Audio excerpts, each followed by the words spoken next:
kita harus mengakui keputusasaan umat Islam ini dan kesedihan umat Islam di mana-mana melihat kondisinya.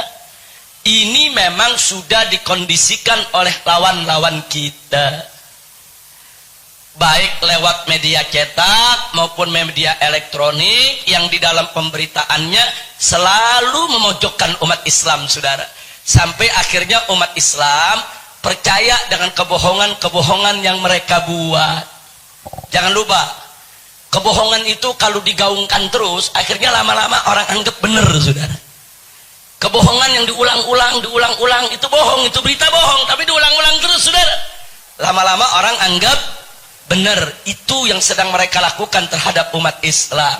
Akhirnya umat Islam di mana-mana banyak putus asa, umat Islam di mana-mana banyak sedih, umat Islam di mana-mana banyak merasa lemah, umat Islam di mana-mana banyak merasa tidak berdaya, umat Islam di mana-mana saudara nggak yakin kalau dirinya bisa menang. Melihat kondisi yang ada di zaman sekarang ini semua merupakan propaganda dan rekayasa yang dilakukan oleh musuh-musuh Islam. Saya berikan contoh yang enteng saja, saudara. Mari kita lihat bagaimana media membentuk frame pemberitaannya menyudutkan umat Islam tanpa umat Islam merasakan, saudara. Saya kasih contoh.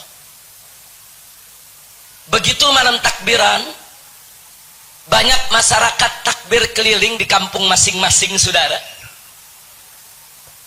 Itu kan untuk menunjukkan kebahagiaan mereka di malam takbiran. Tapi kemudian muncul di televisi berita. Apa beritanya? Saudara, beritanya jalan macet akibat takbiran. Itu beritanya tuh. Jadi beritanya bukan umat Islam bahagia malam takbiran, bukan. Beritanya bukan malam takbiran Allah disucikan, diagungkan, bukan.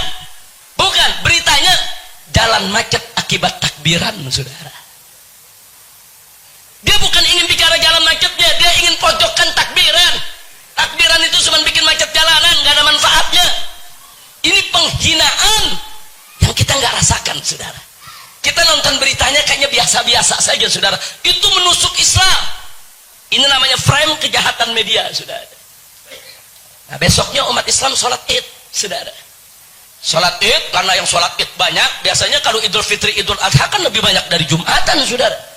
Sampai keluar-luar, sampai ke jalanan. Kenapa? Karena perempuan ikut.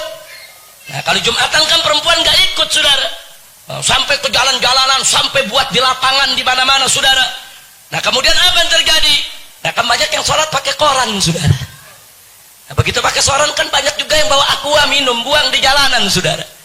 Nah, kemudian keluar berita, bukan umat Islam bahagia maaf-maafan di hari raya, bukan. Apa beritanya?